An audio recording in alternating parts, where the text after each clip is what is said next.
देखो, twelfth class की physics में रे ऑप्टिक्स के पार्ट 2 की तरफ अपन आगे बढ़ रहे हैं।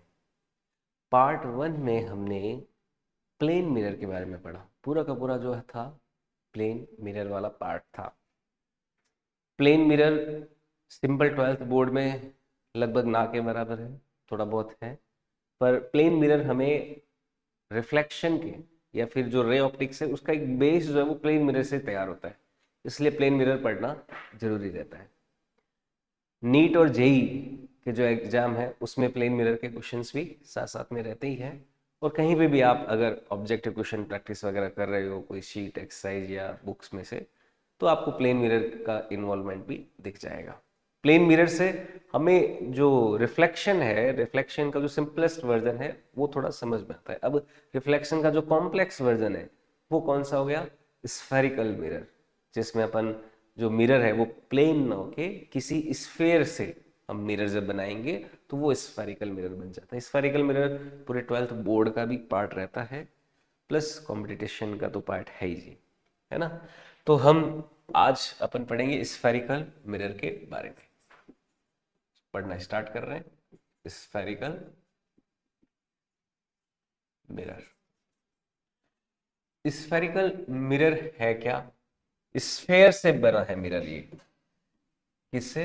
कोई हम ग्लास का स्फेयर ले लें, जैसे देखो ये मान लीजिए, लेट सपोज हमने क्या ले लिया, कोई ग्लास का स्फेयर। देखो यहाँ पे भी ध्यान से समझना, बहुत सारे लोग इसको समझने में भी कंजूसी कर देते हैं। ये ग्लास का स्फेयर है पूरा प्रॉपर, ये डिस्क नहीं है।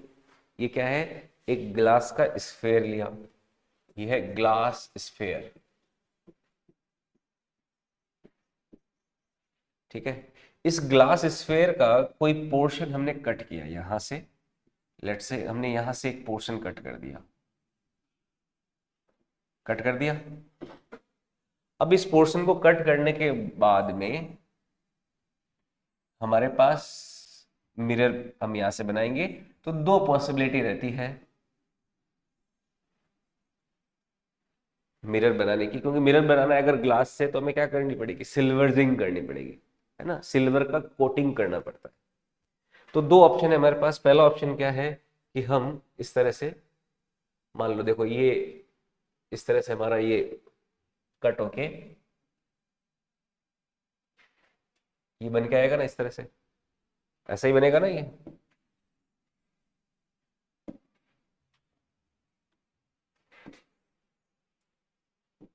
इस तरह से है। ये दोनों मान लो दो पॉसिबिलिटीज हमारे सामने आई कट होने के बाद में।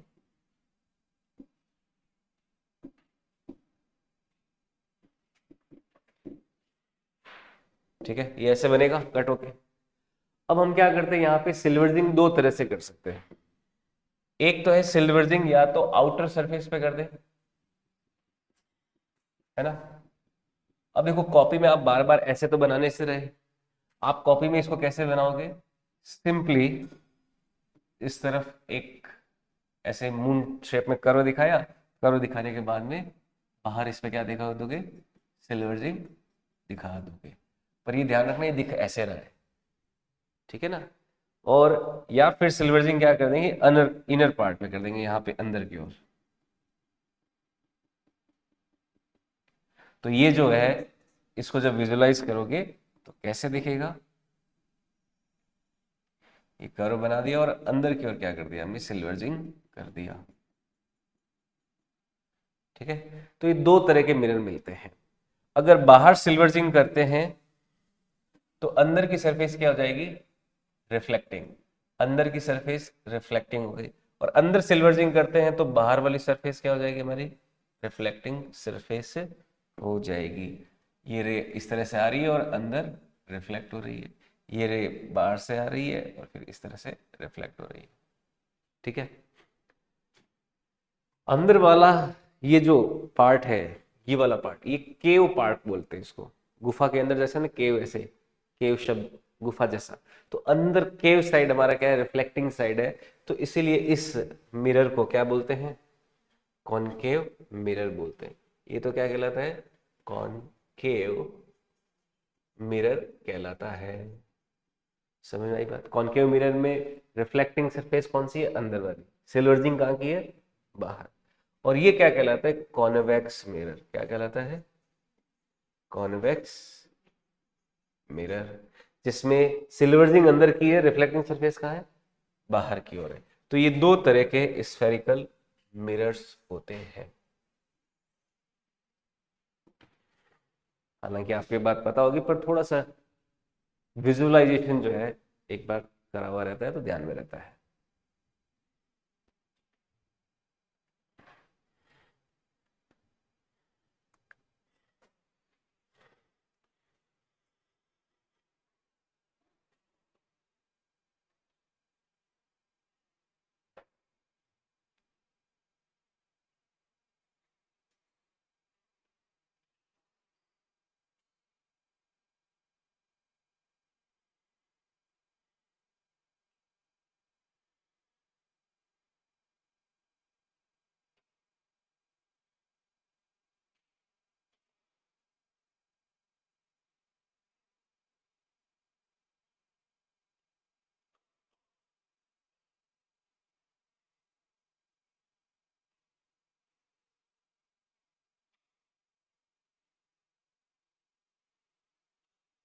ठीक है,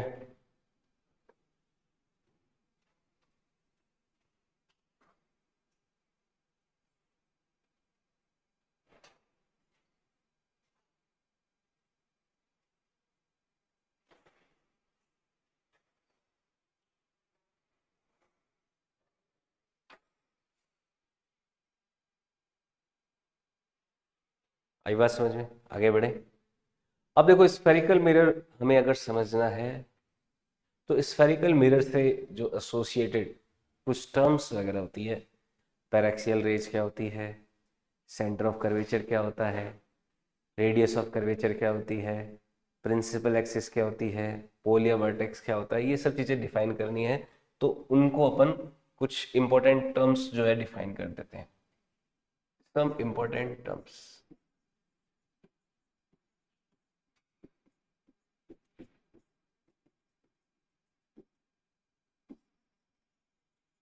सम इंपॉर्टेंट टर्म्स। देखो कुछ इंपॉर्टेंट टर्म्स क्या है, जैसे ये हमारा स्फेयर था, और इस स्फेयर में मैं यहाँ पे शो कर देता हूं, ये मान लीजिए बाहर सिल्वर जिंक की, तो ये साइड क्या बन गई, कॉनकेव मिरर बन गई। और अंदर साइड सिल्वर जिंक किया तो इस वाला साइड क्या हो गया, कॉन्वेक्स मिरर हो गया। तो हमारे पास में देखो कॉन्वेक्स और कॉनकेव मिरर दोनों मैं यहाँ पे इस स्फेयर पे ले लेता हूँ। अब यहाँ पे देखो सबसे पहला टर्म है सेंटर ऑफ कर्वेचर। तो सेंटर ऑफ कर्वेचर क्या होता है, इसको तो बोलते हैं, देखो जो इस स्फेयर का सेंटर होगा, जिससे हमें क्या मिला है, कॉनकेव या कॉन्वेक्स मिरर मिलता है, वो क्या कहलाता है, सेंटर ऑफ कर्वेचर, सी कहलाता है। ये तो क्या हो गया, सी, इसको बोलते हैं centre of curvature, centre of curvature, C से डिनोट किया जाता है। और ये क्या है, ये centre of that sphere from which spherical mirror has been obtain, has obtain. ये क्या हो गया, centre of that sphere from which spherical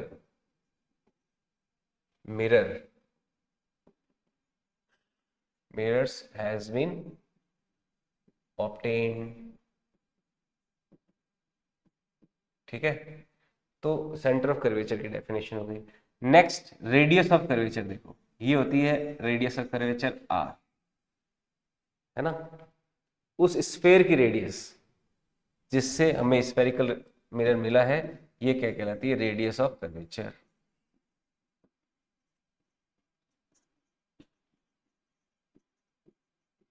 समझ में आई बात, radius of curvature.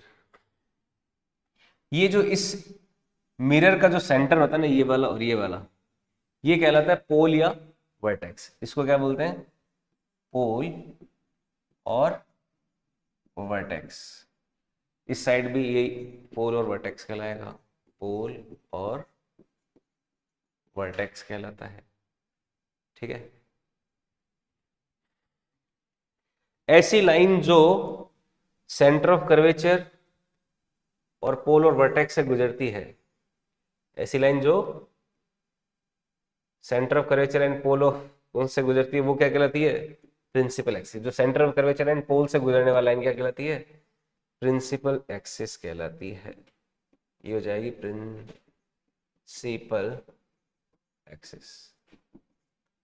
Principal axis क्या? Which passes from pole and centre of curvature, which passes from pole and center of curvature, जो पोल या सेंटर ऑफ कर्वेचर से पास होती है।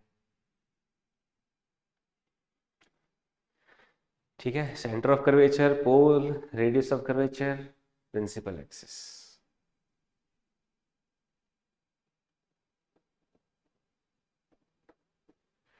देखो, सेंटर ऑफ कर्वेचर की खासियत यह है कि सेंटर ऑफ कर्वेचर से जो स्फेरिकल मिरर है,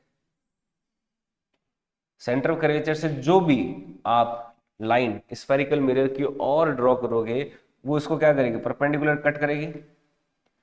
तो जो नॉर्मल होगा स्फेरिकल मिरर का, नॉर्मल बहुत सारे हो सकते हैं स्फेरिकल मिरर के, एक नॉर्मल नहीं होगा, सारे के सारे नॉर्मल कहां से पास होंगे?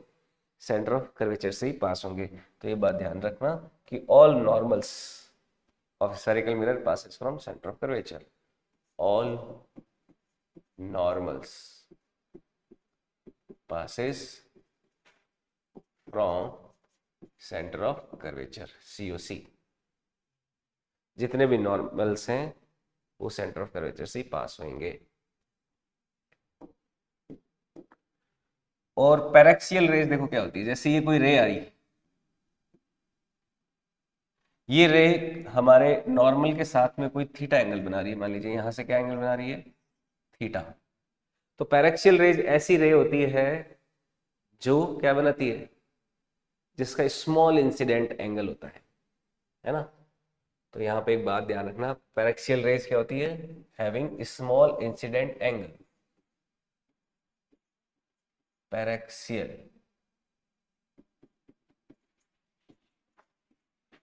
रेज, ये क्या होती है? The ray having small incident angle.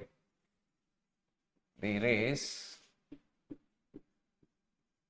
having small incident angle. ऐसी रे जिसमें क्या होता है? स्मॉल इंसिडेंट एंगल होता है, थीटा बहुत ही कम होता है। और थीटा बहुत ही कम होता है तो साइन थीटा को और टेन थीटा को थीटा ले लिया जाता है। वो वाला अप्रोक्सीमेशन हम काफी काम में लेंगे, है ना। तो उस केस में साइन थीटा लगभग टेन थीटा के बराबर होता है और लगभग उसको थीटा के ही बराबर ले लेते हैं। ठीक है, तो ये इंपॉर्टेंट टर्म्स हैं स्फेरिकल मिरर को लेते हुए।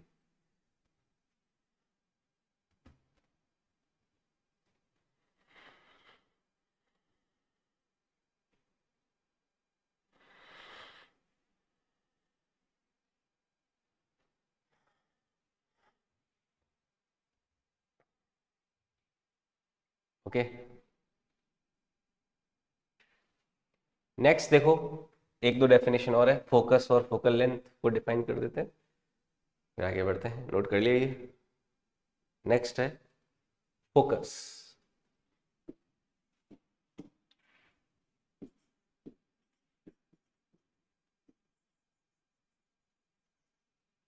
फोकस क्या होता है? Focus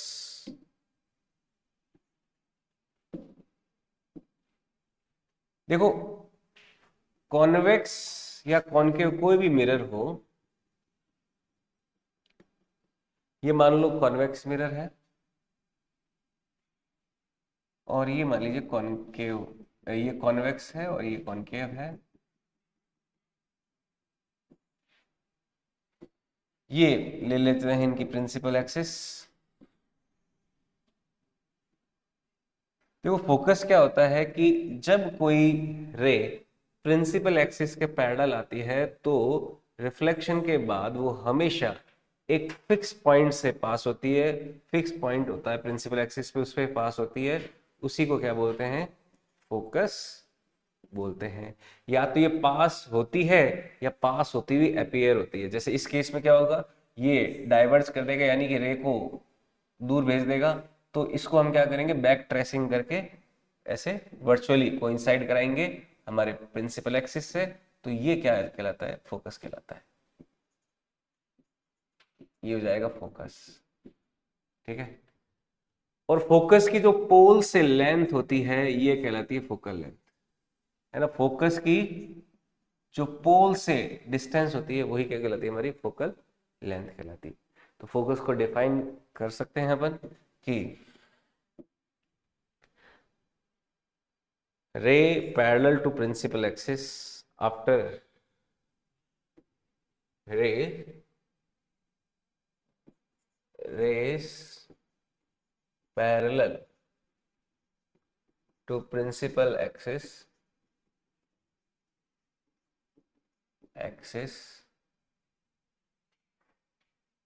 when incident on spherical mirror, then after reflection they always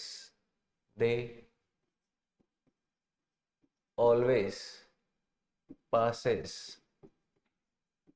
from a fixed point on principal axis.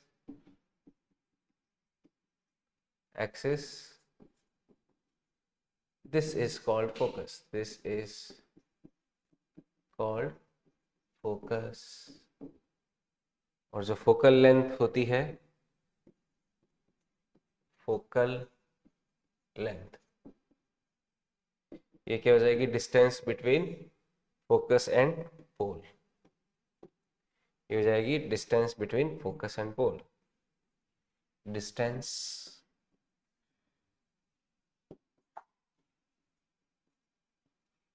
Distance between focus and pole. Focus and pole के बीच की जो डिस्टेंस है वो क्या हो जाएगी, हमारी फोकल लेंथ स्मॉल एफ हो जाएगी।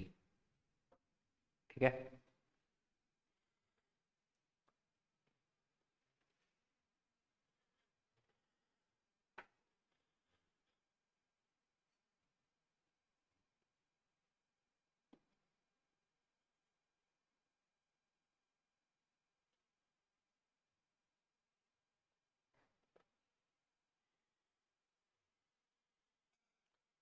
ठीक है,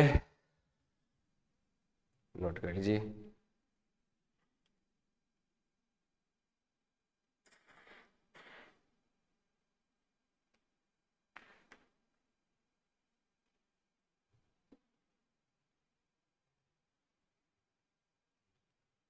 आगे बढ़ते हैं।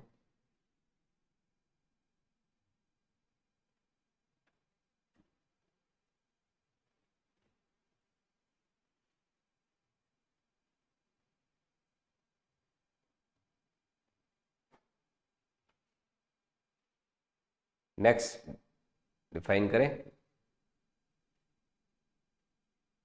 नेक्स्ट देखो, एक टर्म है एपरेचर, है ना। एक टर्म है एपरेचर्स।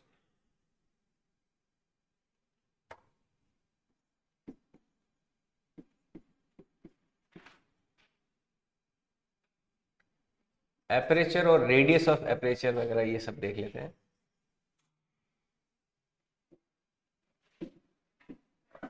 देखो एपरेचर क्या होता है, जैसे मैंने अभी आपको बताया कि जो कॉनकेव मिरर है वो इस तरह से दिखता है। कॉनकेव या कॉन्वेक्स मिरर जो होते हैं ये कुछ इस तरह से दिखते हैं।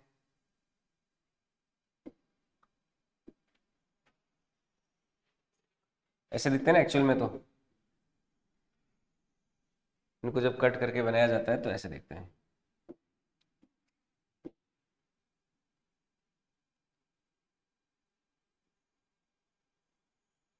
ऐसे दिखते हैं ना एक्चुअल में, तो हम्म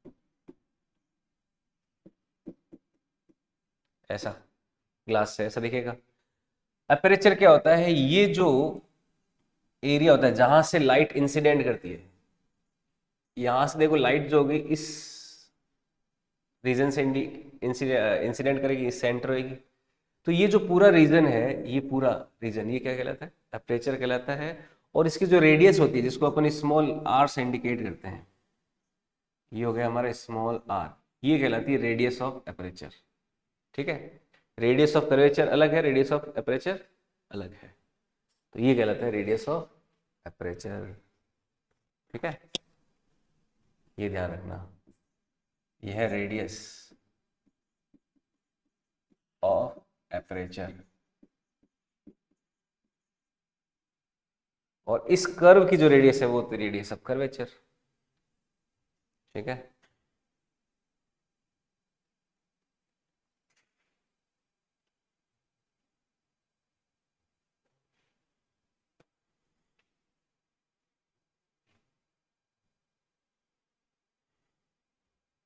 नेक्स्ट देखो हम रिलेशन देखते हैं, focus and radius of curvature में relation, relation between focus and radius of curvature,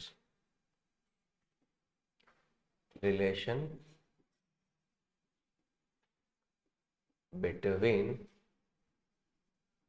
focal length and radius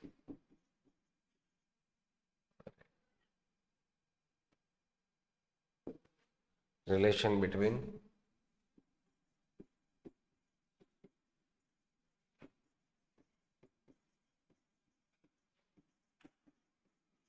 focal length and radius of curvature। ठीक है, ये रिलेशन देखते हैं।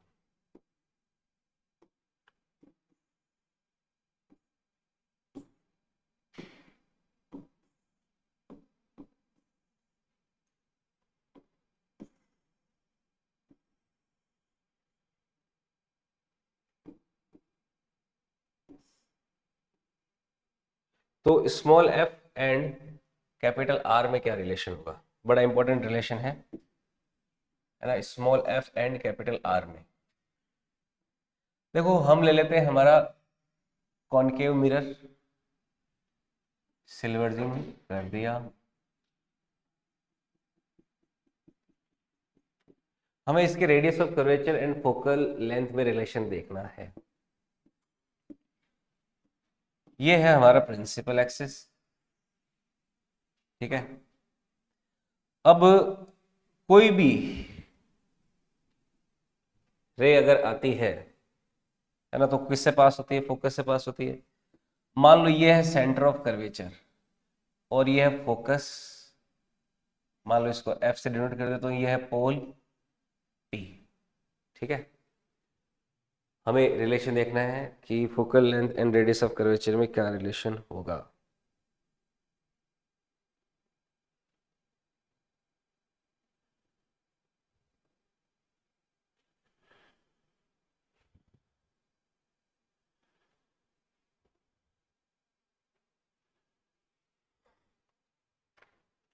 देखो कोई भी रे प्रिंसिपल एक्सिस के पैरेलल आई, हालांकि देखो अप्रोक्सीमेट रिलेशन तो क्या होता है, फोकल लेंथ क्या होती है, रेडियस ऑफ कर्वेचर की हाफ होती है ना, अप्रोक्सीमेट। लेकिन यहाँ पे एक एग्जैक्ट रिलेशन भी हमें देखना है, ये थोड़ा अलग होता है। जैसे ये कोई प्रिंसिपल एक्सिस के रे पैरेलल आई, पैरेलल आने के बाद में फोकस से गुजर गई। ठीक है, गुजरी। अब ये जब रे इंसिडेंट हुई और रिफ्लेक्ट हुई, तो इस पॉइंट से जब पास हो रही है तो इस पॉइंट का ये जो नॉर्मल होगा, ये नॉर्मल का यहाँ से नहीं गुजरेगा, सेंटर ऑफ कर्वेचर से। जितने भी नॉर्मल होते हैं वो सेंटर ऑफ कर्वेचर से गुजरते हैं।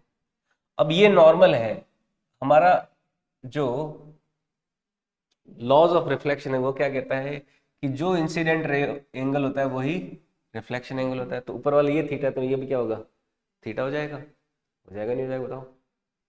ठीक है, अब ये थीटा है तो क्या ये थीटा भी नहीं होगा, अल्टरनेट एंगल, ये थीटा है तो ये भी थीटा हो जाएगा। अब ये थीटा है तो ये लेंथ और ये लेंथ बराबर हो जाएगी, एक ट्राइंगल होता है ना जिसके नीचे वाले एंगल बराबर हो तो आर्म्स भी बराबर होती है। तो ये एंगल देखो थीटा है, तो ये एंगल थीटा कौन सा हो गया, इंसिडेंट एंगल बराबर रिफ्लेक्शन एंगल, वो जो एंगल आई बराबर एंगल आर होता है वो, तो ये थीटा, तो ये थीटा ले लिया। ये थीटा क्यों हुआ, क्योंकि ये रे और ये पैरेलल है तो अल्टरनेट एंगल हो गया। ये थीटा बराबर है, तो ये लेंथ और ये लेंथ, इसको सी एफ बोल देता हूँ, और ये हो गया मान लो कोई पॉइंट एम। जो एफ एम है और सी एफ है ये क्या है, बराबर है या नहीं। अब देखो यहां से मैं एक परपेंडिकुलर ड्रॉ कर देता हूँ यहाँ पर, किस पे, इस पे एक परपेंडिकुलर ड्रॉ कर दिया हमें, क्योंकि देखो सी से पी के बीच की डिस्टेंस जो है वो तो है हमारी आर, सी से पी के बीच की डिस्टेंस क्या है आर, और एफ से पी के बीच की डिस्टेंस क्या है स्मॉल एफ। हमें एफ और कैपिटल आर में रिलेशन पता लगाना है ना। अब ये पता लगाना है तो सी से एम की डिस्टेंस भी देखो क्या है, ये आर ही है ना, क्या सी से एम की डिस्टेंस आर नहीं है, आर है। ये जो पॉइंट है, ये देखो ये भी तो रेडियस ऑफ कर्वेचर चल रही है, सी से एम ये आर ही चल रही है, और ये जो डिस्टेंस होगी ये वाली, क्या ये डिस्टेंस आर बाई टू नहीं हो जाएगी। देखो ये डिस्टेंस आर है, ये क्योंकि ये अगर मैं परपेंडिकुलर यहाँ पे ड्रॉ करूं तो ये परपेंडिकुलर क्या करेगा, इस लेंथ को हाफ हाफ में डिवाइड करेगा, ये लेंथ और ये लेंथ क्या रहेगी, बराबर रहेगी, हाफ हाफ में डिवाइड करेगा। तो ये लेंथ हो गई आर बाई टू, ये भी लेंथ हो गई आर बाई टू। अब ये सी एफ निकालना है, सी एफ निकालेंगे तो हमारे पास स्मॉल एफ और कैपिटल एफ में रिलेशन आ जाएगा। जो सी एफ की वैल्यू है, हम ट्राइंगल देख रहे हैं, मान लो ये ओ है, इन ट्राइंगल, कौन सा ट्राइंगल है ये, C F O, C F O के अंदर हम देखें तो सी एफ जो कि क्या है अपना हाइपोटेनियस इस ट्राइंगल का, और ओ सी या फिर सी ओ ये क्या हो गया अपना बेस। हाइपोटेनियस में बेस का डिवाइड करते हैं तो क्या आता है, क्या सेक थीटा नहीं आता, आता है ना। तो यानी कि सी एफ की जो वैल्यू है वो किसके बराबर है, सी एफ अपॉन सी ओ, सी ओ तो कितना है आर बाई टू, तो सी एफ किसके बराबर है अपना R by two sec theta के बराबर है। सी एफ किसके बराबर है, R by two sec theta के बराबर है। अब देखो फोकल लेंथ एफ क्या होगा, एफ क्या होगा, जब आप रेडियस ऑफ कर्वेचर में से सी एफ घटा दोगे तो क्या मिल जाएगी आपको, फोकल लेंथ मिल जाएगी ना। तो इसका मतलब फोकल लेंथ का जो फॉर्मूला आएगा वो क्या आ जाएगा, radius of curvature minus R by two sec theta, या फिर R by two cos theta ले सकते हैं, R R upon two cos theta भी तो लिख सकते हैं उसको, है ना।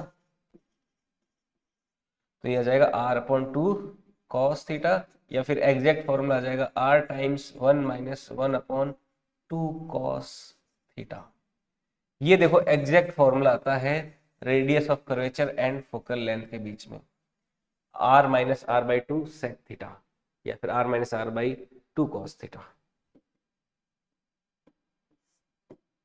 ठीक है। अब जैसे मैं ये बात बोला हूं पैरेक्सियल रेज वाली, क्या बात बोले अपन, पैरेक्सियल रेज, पैरेक्सियल रेज के लिए थीटा क्या होता है, बहुत ही कम, जो इंसिडेंट एंगल होता है वो क्या लेते हैं, बहुत ही कम। जब थीटा लगभग जीरो के आसपास हो तो साइन थीटा तो थीटा हो जाता है, कॉस थीटा वन हो जाता है, क्या हो जाता है वन। तो यहां पर एक कंडीशन आ जाती है इसी फॉर्मूले की, वो क्या आ जाती है, फॉर पैरेक्सियल रेज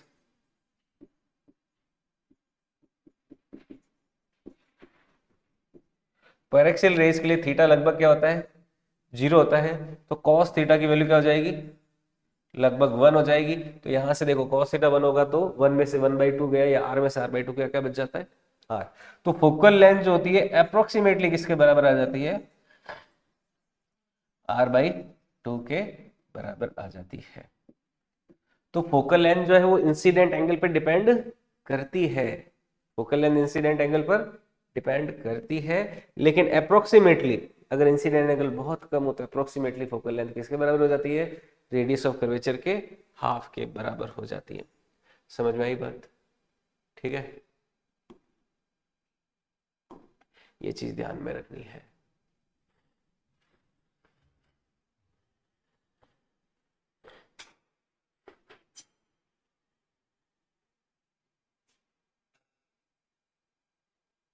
ओके।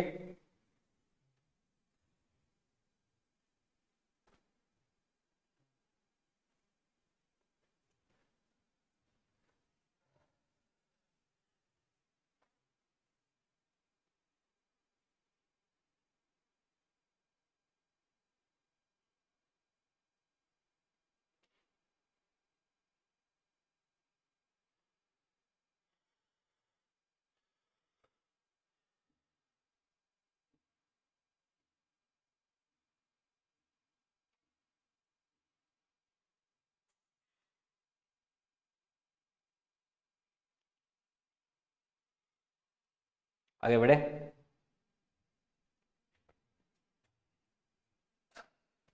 ठीक है, देखो नेक्स्ट एक छोटा सा सवाल लें, क्वेश्चन ले लें।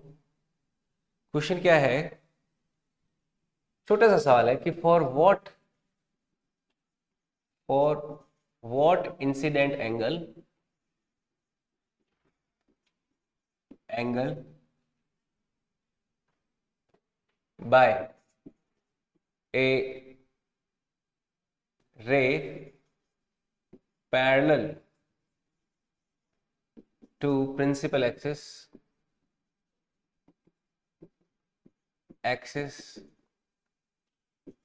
आफ्टर रिफ्लेक्शन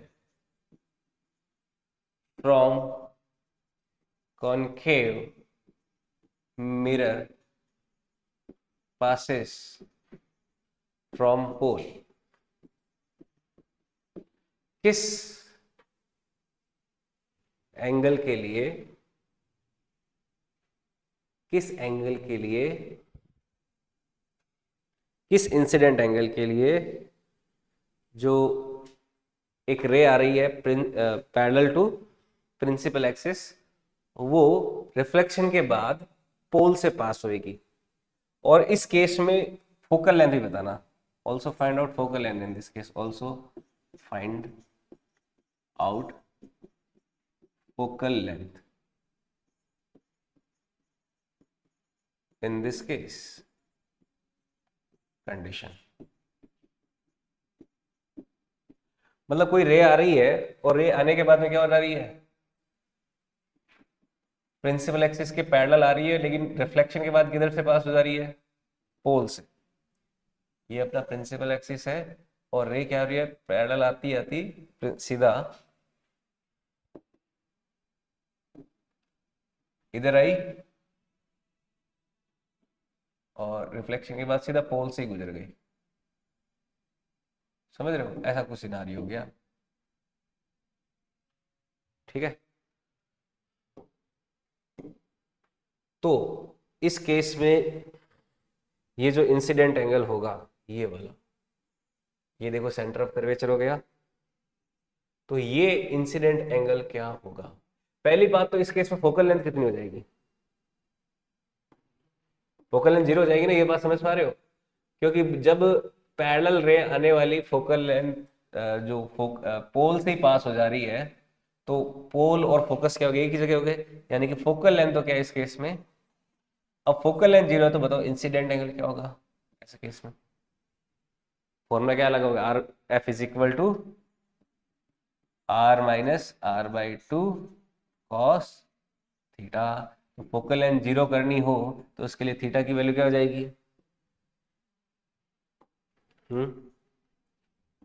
क्या आ जाएगा थीटा का वैल्यू, 60 डिग्री आ जाएगा ना। तो इसको कैंसिल आउट करेंगे तो आर इज इक्वल टू आ जाएगा R by two cos theta, R से आर कैंसिल, यानी कॉस थीटा आ जाएगा 1/2, यानी थीटा कितना हो जाएगा, 60 डिग्री आंसर आ जाएगा। तो अगर कोई 60 डिग्री का इंसिडेंट एंगल है तो उसके लिए क्या होगा, जो हमारी रिफ्लेक्टेड रे वो किससे पास हो जाएगी, पोल से पास हो जाएगी। उस केस में फोकल लेंथ क्या होगी, 0 होगी। सिंपल सा सवाल है ना, पर गड़बड़ हो जाएगी अगर थोड़ा बहुत भी दिमाग को इस्तेमाल नहीं किया। सिंपल सा आंसर है 60 डिग्री।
आगे बढ़े। नेक्स्ट देखो, हम लेते हैं rules for image formation from spherical mirror. कोई भी स्फेरिकल मिरर से इमेज बनानी है तो उसके लिए रूल्स क्या क्या होंगे, है ना। Rules for image formation, rules for image formation, क्या क्या रूल्स है ना। ये रूल्स फटाफट अपन लिखेंगे तो नहीं, मैं आपको सीधे बता दूंगा, आपने 10th क्लास में पढ़े होंगे, उनको एक बार रिकैप कर रहे हैं तुरंत। रूल्स फॉर इमेज फॉर्मेशन, पहला रूल क्या है कि जब भी कोई रे प्रिंसिपल एक्सिस के पैरेलल आती है, जब भी कोई रे प्रिंसिपल एक्सिस से पैरेलल आती है तो वो हमेशा किससे पास होती है, फोकस से पास होती है या फिर अपीयर टू पास होती है।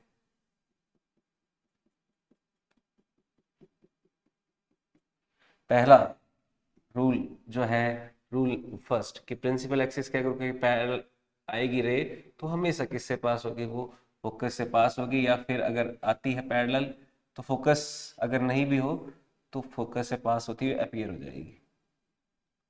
ठीक है, ये तो होता है पहला प्रिंसिपल या रूल, इसको बोलेंगे रूल फर्स्ट।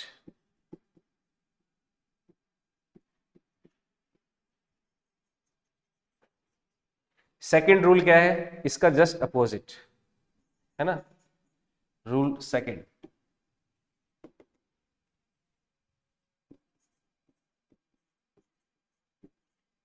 रूल सेकंड इसका जस्ट अपोजिट है। कैसे अपोजिट है, अगर कोई रे क्या आ रही है, अगर कोई रे क्या आ रही है, फोकस से आती है तो वो रिफ्लेक्शन के बाद प्रिंसिपल एक्सिस के पैरेलल हो जाएगी। ये तो देखो क्या है कि कोई रो पैरेलल आ रही है तो रिफ्लेक्शन के बाद फोकस से गुजरेगी या फोकस से गुजरती हुई अपीयर हो जाती है। ये क्या कहता है कि अगर फोकस से आती है तो रिफ्लेक्शन के बाद प्रिंसिपल एक्सिस के पैरेलल हो जाएगी। ये सेकंड रूल हो गया। रूल थर्ड,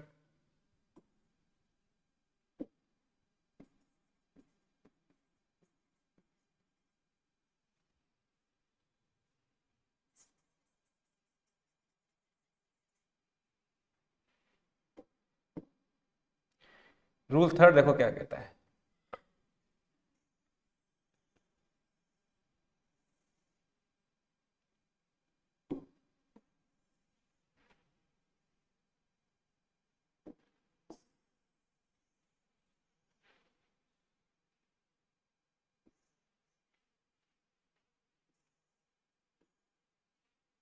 देखो रूल थर्ड क्या कहता है,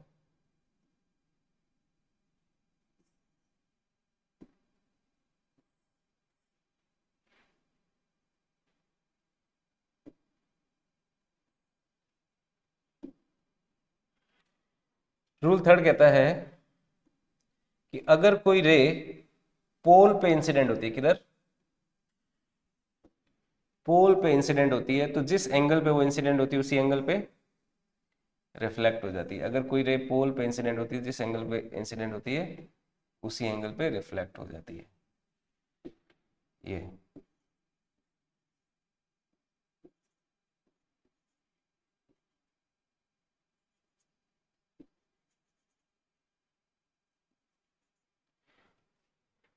जो चौथा रूल है बड़ा important, rule fourth,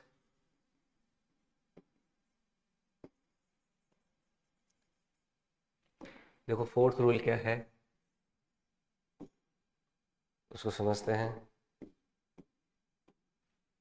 fourth rule बड़ा इंपॉर्टेंट रूल, वो भी ये रूल है सेंटर ऑफ कर्वेचर के बारे में, कि अगर कोई रे सेंटर ऑफ कर्वेचर से गुजरती हुई आती है, क्या आती है,